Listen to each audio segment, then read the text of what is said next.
Hello mga karelasyon. Ladies, pag-uusapan natin ngayon ang 10 klase ng babae na laging hinahanap ng mga lalaki. So, huwag na tayong magpaligoy-ligoy. Ating aalamin. Number 1, ang babaeng marunong magpagaan ng mabigat na araw. Hindi naman kailangang maging isang therapist o isang superhero. Pero kapag sobrang pagod na ang lalaki, marunong siyang gawing magaan ang atmosphere. Simpleng biro lang, isang simpleng kumusta ka o isang mahigpit na yakap. Sa mundong puno ng pressure, ang taong marunong magpagaan ng loob ay laging hinahanap-hanap. Number 2, ito yung babaeng marunong gumawa ng challenge sa lalaki. Alam nyo ang mga lalaki, mahilig talaga yan sa mga ganitong bagay. Challenges. Hindi naman ibig sabihin na porket marunong tumanggap ng challenge ay oo na lang ng oo. Ang mga lalaki, mabilis maboring yan. Kapag walang ginagawa yan, nako, sigurado na kung ano-ano na ang tumatakbo sa utak niyan. Kaya kung ikaw yung babae na marunong gumawa ng mga challenges para sa lalaki, halimbawa na lang sa mga simpleng bagay sa loob ng bahay, house chores, o simpleng humingi ng tulong sa kanya, uri ng mga challenges yan, whether physical, mental, o emotional challenges. Basta nakikita ng lalaki na kailangan mo siya, na bilang lalaki ay kaya niyang ipagtanggol yung babae na mahal niya. Gustong-gusto yan ng lalaki. At dahil sa mga challenges na yan, gusto ng lalaki na kapag nagawa niya ang bagay na yon, gusto niyang makita yung paghanga mo, yung masaya ka sa kanyang mga ginawa. Number 3, ang babaeng hindi nahihiyang maging childlike paminsan-minsan. Hindi ibig sabihin na childish, hindi ganon. Ang pagiging childlike ay yung marunong pa ring matuwa, na-appreciate ang mga simpleng bagay. Tulad na lang ng pagkain ng mga bata like ice cream, spaghetti, marshmallow. Alam nyo, lahat tayo, meron tayong childlike na behavior na hindi nawawala. At kapag na-appreciate mo ang bagay na yon, sigurado na matutuwa sa iyo ang partner mo. Yung tumatawa ka sa mga maliliit na kalokohan, nag-e-enjoy kayo sa mga kulitan. Yung kapag magkasama kayo, para kayong bumabata dahil sa mga ginagawa nyo na gawain din ng mga literal na mga bata. Ang mga ganitong mga experience ay mas nagpapatibay sa isang samahan. Okay? At ito ang isang hinahanap ng lalaki sa kanyang partner na mamahalin. Number 4, ang babaeng marunong makisama sa iba't ibang uri ng tao. Napakahalaga ito, okay? Since tayo ay mga social creatures, kailangan natin na makihalubilo. Of course, meron talaga yung mga tao na gusto lang mapag-isa. Mas komportable sila na doon lang sa isang lugar. Meron talagang ganyan, marami yan, okay? Pero kung ikaw, yung babae na kayang makihalubilo kahit kanino, kayang mag-adjust sa anumang sitwasyon, kahit anong audience, kahit sinong tao ay kaya mong makipag-converse, makiusap.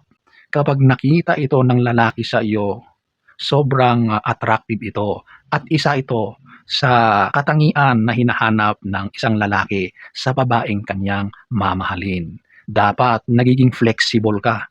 Hindi pwedeng doon ka lang sa comfort zone mo. Lumabas ka dyan, okay? Explore it.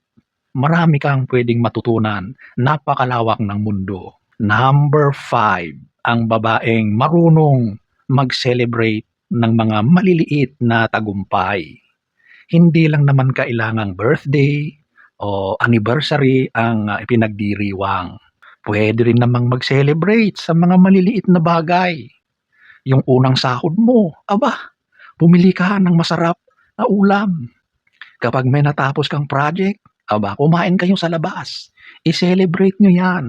Ang mga maliliit na achievements, lahat yan ay very good to celebrate, lalo na kapag kasama mo ang taong mahal mo. Kapag ikaw yung taong marunong maging masaya sa mga maliliit na tagumpay ng kanyang partner, mas nagiging makulay ang inyong samahan. Number 6, ang babaeng marunong mag-adapt sa bawat yugto ng buhay. Hindi lahat ng araw ay pare-pareho. Mayroon talagang mga araw na sagana. May mga panahon na gipit tayo. May mga panahong napaka-busy natin.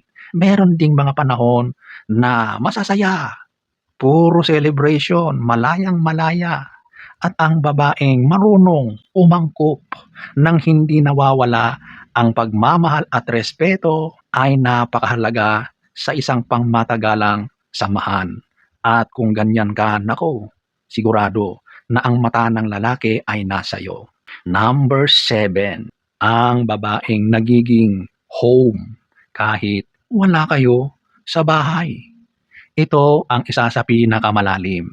May mga tao kasing kahit nasa magandang lugar kayo, magandang buhay, magandang bahay, parang may kulang pa rin.